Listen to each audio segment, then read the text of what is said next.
What's up, everybody? Welcome back to my Better Call Saul reviews, and now we're at Season 4. One more season review to go before we continue on this wild journey that thus far has been the final season of Better Call Saul. And much like Season 3, Season 4 is very much heading in that direction of Better Call Saul, very much feeling appropriate as the same universe, same characters, and same creative team as Breaking Bad. If you haven't checked out my previous reviews yet, I'll put a playlist on this video, but as I said in my first couple seasons, I've always enjoyed this show, but it did take until about Season 3 for me to really start to get its teeth sunk into me. As somebody that absolutely obsesses over Breaking Bad, this show took its time. It was very deliberately paced with finally reaching the tone and the intensity and just the overall stylistic appeal that Breaking Bad had right out of the gate. And where that started very much with Season 3, Season 4 just basically doubles down and carries on forward with everything that Season 3 set up. Starting off right with the beginning, I think that this season, even through to what I've seen so far in Season 6, has the best and easily the most tension-filled of the cold opens. So where Season 3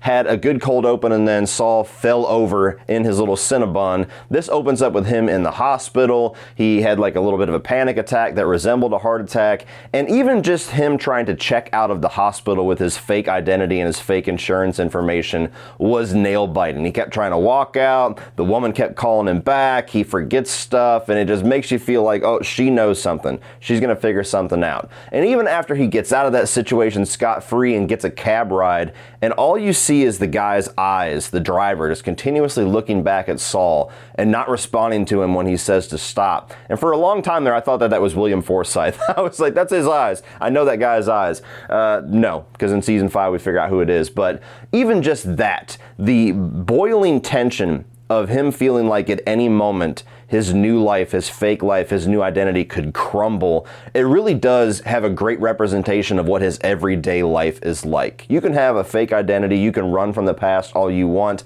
you can pretend to just be perfectly satisfied with this little Cinnabon mall manager job, but every moment of every single day of his life, he's looking over his shoulder. He's waiting for somebody to figure it out. He's looking at every single thing that somebody says and trying to find a hidden meaning in it.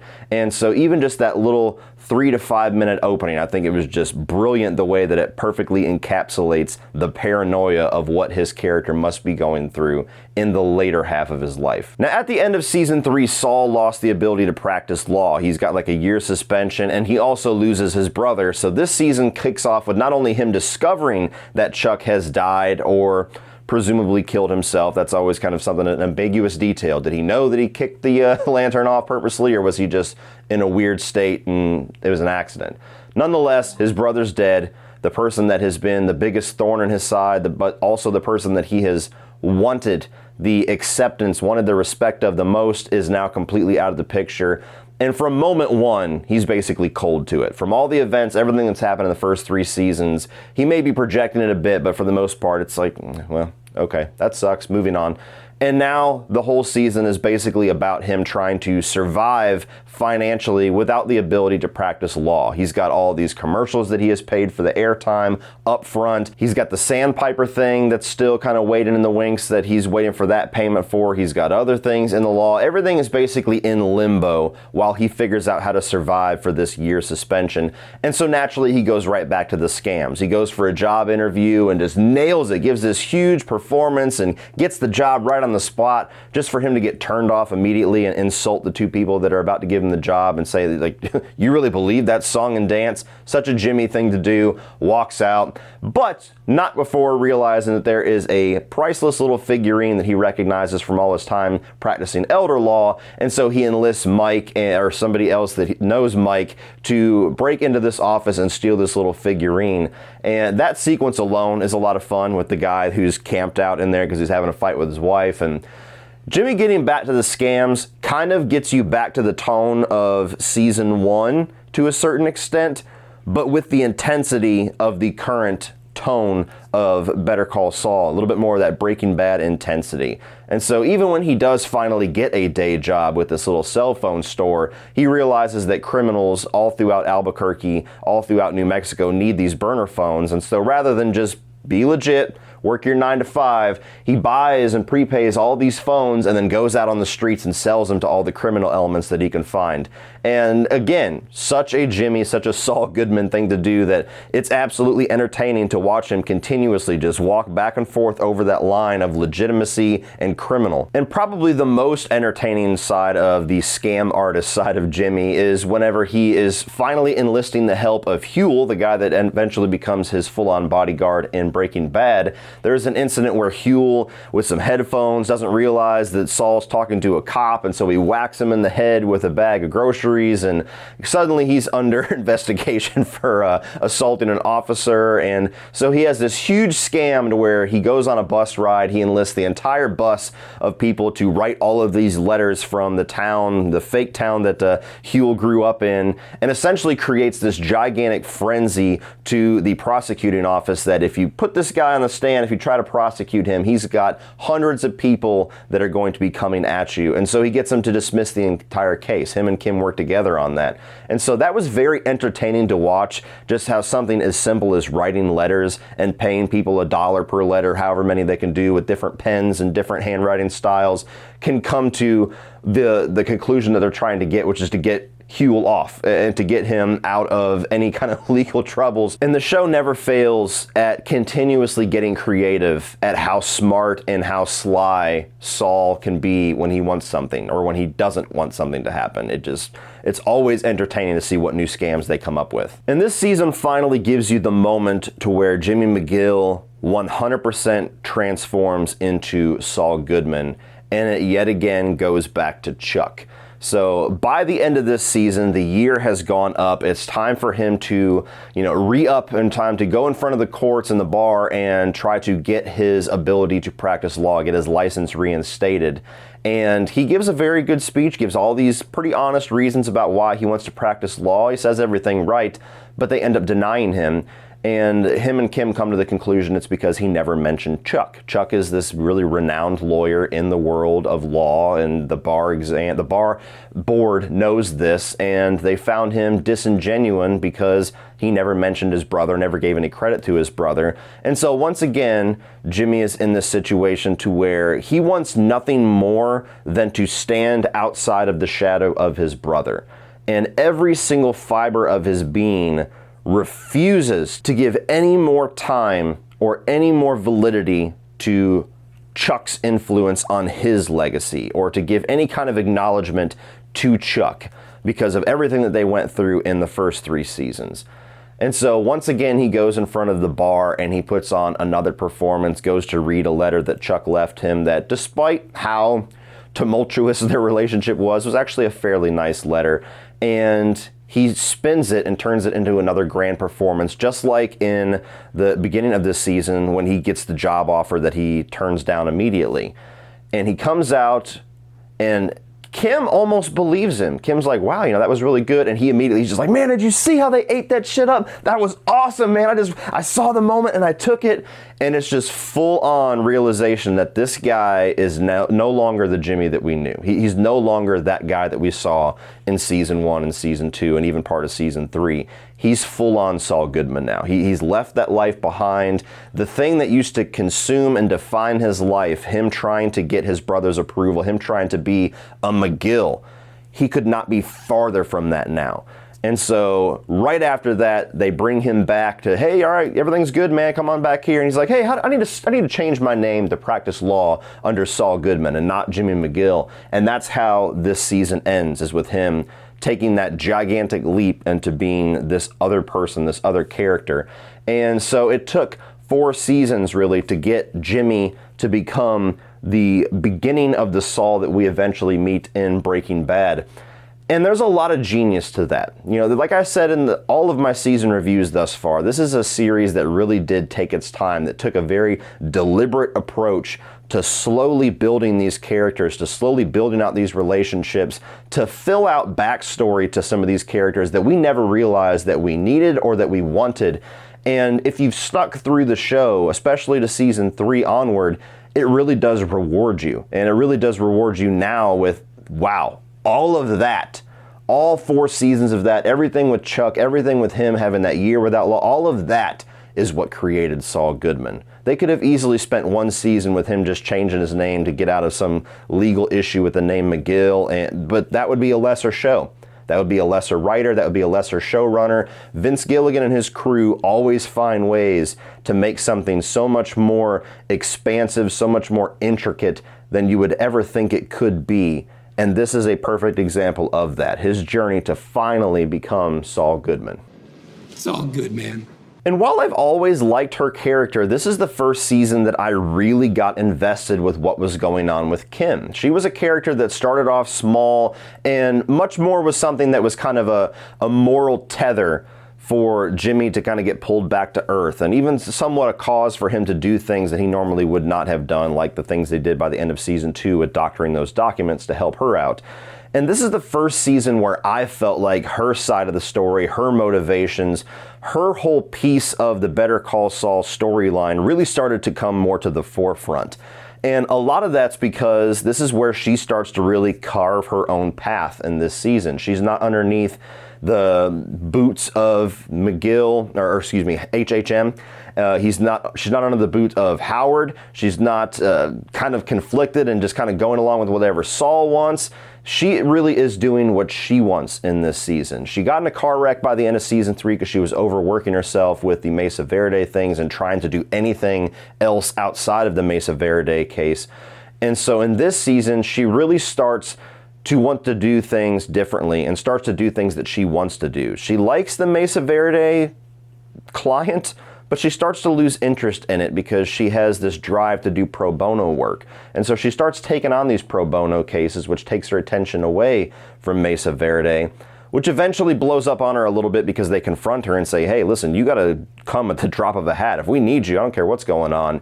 And so she decides to take that job at that big law firm that was introduced in season 1. And it also gives a step towards her carving her own path because she very much goes against the plan that whenever Jimmy gets his law license reinstated, that they would go back into business together. She just goes and starts doing her own thing. And I especially liked when it got to the point where she is so turned on by the exhilaration that she gets of these scams that she does with Jimmy after they get Huel exonerated and go through all of that, that she starts to do what Jimmy always did, is that she tries to be on the straight and narrow, she tries to go the right path, but as soon as she hits a blockade where she wants something she can't get, the scams come out again. And I really loved the whole thing that she did to where Mesa Verde wanted to change the floor plan of this upcoming bank, but it was already too late. And so you have this whole sequence to where she puts on this whole facade as this single mother who's got a broken leg, and she comes in with crutches with these final plans to this document office. And so she brings it in and cocks up this whole story about her brother's out in the car watching her kids, and this is all this stuff in her life is just crumbling down upon her, preying upon the sympathies of this woman who's clearly a mother and a wife, presumably herself. And so Jimmy comes in acting like the brother, and the baby's left in the car. It's cool, I left the window cracked. They're freaking out, and so this whole chaos is coming, and in the middle of all that chaos, he leaves this tampered bottle of milk that spills all over these documents. And so underneath the nose of this woman who's totally sympathetic to Kim's fake situation, Kim is able to slip in these new plans and get those into approval. And so without ever having to do anything difficult or legal, she gets her way for Mesa Verde. And once again, so entertaining to see all these different ways that they formulate these little scams and all the different pieces of the puzzle that have to be put into place for this to work perfectly. And I almost get more excitement seeing Kim carry out her scams because she's not somebody who's like a lifer like Jimmy was. She's not somebody that has lived their entire life with scams and have done it every which way you can think of. She's somebody who is just smart, intelligent, and really is almost more cunning and sinister than Jimmy ever is in certain aspects, and that carries forward much more to where we are in season 6. And it's given me this idea, and I don't know exactly where things are going to go. Obviously, her character is never mentioned in Breaking Bad, so she either is in jail, dead, or left Jimmy. I don't know. We will find out. But I have a feeling that by the end of season 6, we're going to be able to look back at the events of Better Call Saul and almost view them as the Breaking Bad storyline for Kim. Somebody that was trying to do everything the right way and could never get there because of forces and certain people and biases and everything else under the sun. And through the influence of Jimmy, throughout the 6 seasons, starts to break bad and force things to go her way. And we can only assume that things are going to work out very bad for her by the end of season 6. So by this time is where I really started to get invested in the Kim Wexler side of Better Call Saul. This is also another really good season for Nacho, who still is kind of a minor character. He's not somebody that shows up every episode or very often, but now that he is almost killed Hector Salamanca by swapping out his drugs, his medication for his heart condition or whatever he has, Gus figures it out very quickly. I know what you've done. From now on, you are mine. And so right when this season kicks off, you have Nacho that is now fully under the control of Gus. Gus lets him know, I know that you did this, and if you don't want anybody to find out, you are mine. So he enlists Nacho to put himself in the position of being kind of the head of the Salamanca drug trade in Hector and Tuco's absence so that he can manipulate things from behind the scenes. And one of the best things about this season between Nacho and Gus's storyline is that you really start to realize how much of a long game Gus was playing with Hector Salamanca. For somebody that has just this burning rage, this burning desire for vengeance in every moment of his life, you look at all the events of things that we have seen in season 3 onward in Better Call Saul, and as well as the fact that it took 4 seasons for all that to really come to its full fruition in Breaking Bad, you see just how meticulous and how slow and patient, kind of like the hare and the tortoise, that Gus has been with his revenge on the Salamancas. And the fact that he pays for a specialist to come in and rehabilitate Hector to get him out of the hospital bed and get him up to where he's at least conscious and he's cognizant of things that are going to be coming very soon. And so every single thing that Gus finally does to get his revenge on Hector, he's going to be able to know. He's going to know that it happened, and he's going to know that it was Gus. And the level of hatred that it takes for somebody to save someone that you despise from dying, rehabilitate them, and get them to where they can live enough to see what is coming. I mean, it just adds a whole new level of what the fuck to Gus's rage. And it was pretty wild to watch Nacho underneath the direction of Gus's people as they're trying to like create this fake shootout. That's a really fun scene, the way that they shoot it to where he has to drive this car and they shoot it and drop the bullets all along the road, and then they have to make it look convincing enough that Nacho got shot in the shoulder and in the stomach, which kind of adds a level of extra tragedy to the character of Nacho, that he's in this situation for making decisions that he made, but compared to all the people that he works with, he's not only the most likable, but he's the most human. He's somebody that you would root for to get out of this, and every season he just gets deeper and deeper and deeper to the point where he's just trying to save his father at this point, and everything that he does to try to achieve that just screws his life even more. And this also might be my favorite season of Mike's storyline. At the beginning of this, he's now underneath the payroll of Madrigal, which is Gus paying him, but it's all like this way of making it look legit and legal. And he gets this idea that he doesn't like the fact that he's sitting at home getting these paychecks, so he starts going to these Madrigal places, these different warehouses, and just slips in and starts doing what he's technically being paid for, is like this security consultant.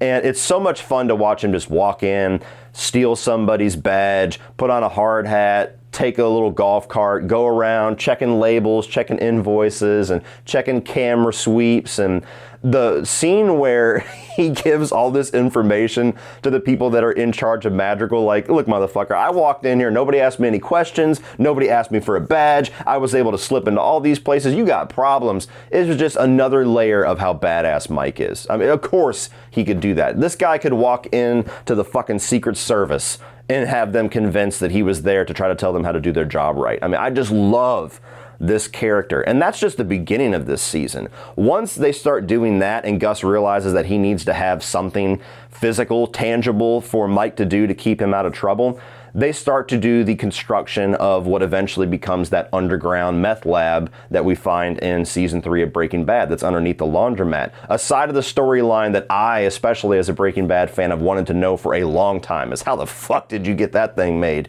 And that was really a fascinating piece of the story in this season, is them vetting out these different engineers from across the world, and the guy that comes in and says everything right that they immediately dismiss because he thinks it's going to be too easy. And when they finally get the character of Werner in here, who tells them straight up, like, this is going to be a motherfucker. Like, I will do it. I will happily take your money. I will give you the best underground secret building that you have ever seen, but this is going to suck. And they're like, you're hired. That was awesome. And the way that they have this little bunker with these different shacks and a basketball court and this TV to keep this engineer and these construction workers under lock and key and under surveillance and shut off from the rest of the world for a year plus to build this underground lab in secret by using explosions and having to have a truck go across grates to make this kind of dampening sound and all these little things that they have to make sure that absolutely nobody in Albuquerque could possibly ask any questions about any noise that they heard going on. It was fascinating. All leading up to one of the more tragic stories that we got in the entire series of Better Call Saul so far, and that is the downfall of Werner, to where you have this guy that is obviously a genius at what he does, that has the respect of all of his people that is working underneath him, that is like the perfect employee, the perfect person to carry out this plan for Gus and Mike, but he loves his wife so much that he can't stand to be away from her any longer. And so the last couple episodes of the season, there's like this chase going on to where he eventually escapes underneath the nose of all of these huge security people and goes to see his wife. And the tragedy of it all is the phone call between Gus and Mike, to where Mike finally tracks him down just before Lalo gets to him. And I'm going to talk about Lalo, and doesn't want to really punish him with anything permanent. You know, he understands, he fully sympathizes with why Werner left. He's not even really all that pissed aside from the inconvenience and the stress. But when he gets that phone call from Gus, knowing full on well with the response that Gus gave that this man's about to die, and he tells him, I'll just do it myself. It just as like a sign of respect, I guess. This guy's going to get killed. It might as well be for me. He's somebody that I would consider to be a friend. He would consider me to be a friend. I think he would want me to be the guy on the other end of that gun. And it's a tragic scene because you see the pleading, you see like the shock in Werner's eyes to where he's like, there's really nothing else that we can do? And Mike's like, no, dude, you fucked with the wrong people. Sorry. And that very zoomed out shot where all you see is silhouettes, where Werner's walking and all of a sudden pop and one of them goes down. That's a storyline that is probably the most memorable piece of season 4 for me, is the rise and fall of Werner. Now, the last piece of this season that we have to talk about that I loved is the introduction of Lalo Salamanca, easily the best villain in Better Call Saul.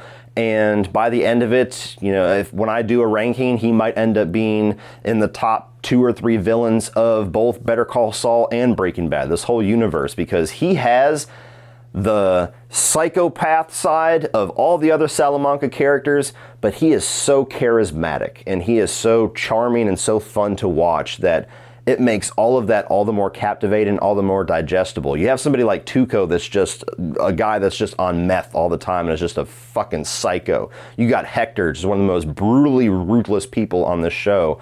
And you have Lalo that has all of those qualities, but he's so likable. He's somebody that you could see having a good time with. He's somebody that you could see falling under the spell. Like you talking to this guy and him convincing you, hey, come work for me. And it's like, I don't know, maybe I will. And so when you have Lalo show up just randomly at this restaurant that Nacho is working at, and he's just back there making fajitas, and his so confident and like slyly sure of himself quality to where he starts to follow Mike, he starts to follow Werner, and he's trying to figure out all this information. When he breaks into the money transfer building, where he's just trying to get any information he can on what the hell Gus is up to. He knows he's up to something. He knows that there's something being built somewhere, and he's just trying to find anything that he can. And when you have a character like Lalo following a character like Mike, like that's some of the most like ultimate matchup that you can ever get in a show like this, because the intellect of both of these guys and the confidence of both of these guys are pretty much matched. And so even when he's following him in the car and Mike has that little thing where he spits the chewed gum and puts the wrappers back and gums up the inside of the ticket thing so where he can't get out and Mike's able to trail away.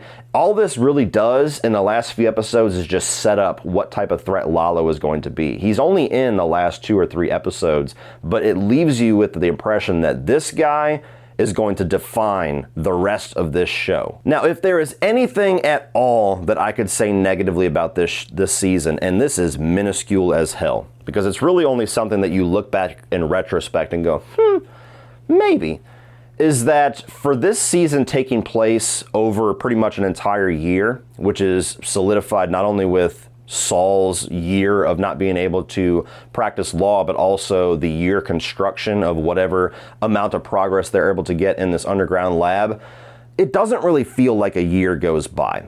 And so I feel like there might have been something that they could have done to make that passage of time feel a little more obvious to the viewer. Because by the end of the season, when you realize the year's up, you're like, wow, really? All of that shit was like a year? Like, it kind of intensifies a lot of the things that was going on, especially with Kim, but it never really feels like 12 months have passed when you start this season and when you end this season. So I don't know how you could do it. Like I'm not somebody that's on the intellect level of Vince Gilligan and his team, but I feel like there could have been some way to visually remind us or to give us something of a marker throughout the season, just to give the viewer an idea that all the events that you're seeing transpire with these different characters, this is over an entire year of these people's lives. Again, doesn't really take away from the season. It's not like I get to the last episode and say, what, that was a whole year? Like, it's not like that. But that's the one element of the writing and of the storytelling of this season where you have to tell me that it's a year and I have a little bit of disbelief. There's something about that passage of time that doesn't naturally occur in my head when I watch it that feels like there's a small opportunity there. But overall, guys, to this point, season 4, I mean, it's on par with season 3. It might even be better. Whenever I do my ranking, I'm gonna have to sit down and kind of split hairs to figure out which one I like better. But nonetheless, up to this point, it at least matches the best season, in my opinion, of this show. So another absolute knockout season of Better Call Saul. And it sets you up for things to expect in season 5 that you know is just gonna get even more intense. So if you've enjoyed the show so far, especially if season 3 really ramped things up for you, expect that to be carried over in season 4 and go out and buy it. Alright guys, if you enjoyed this video, please click over here and check out the rest of my Better Call Saul reviews, and I'm also going to put my ranking of all of the Breaking Bad seasons right here. Be sure to check out my buddy Sean Chandler's video. His link will be in the video description. Like and share this video if you enjoyed it, and hit that subscribe button so you don't miss my 5th season review and the rest of season 6. Thank you for watching as always, and remember, opinions are like assholes, but that doesn't mean that you have to be.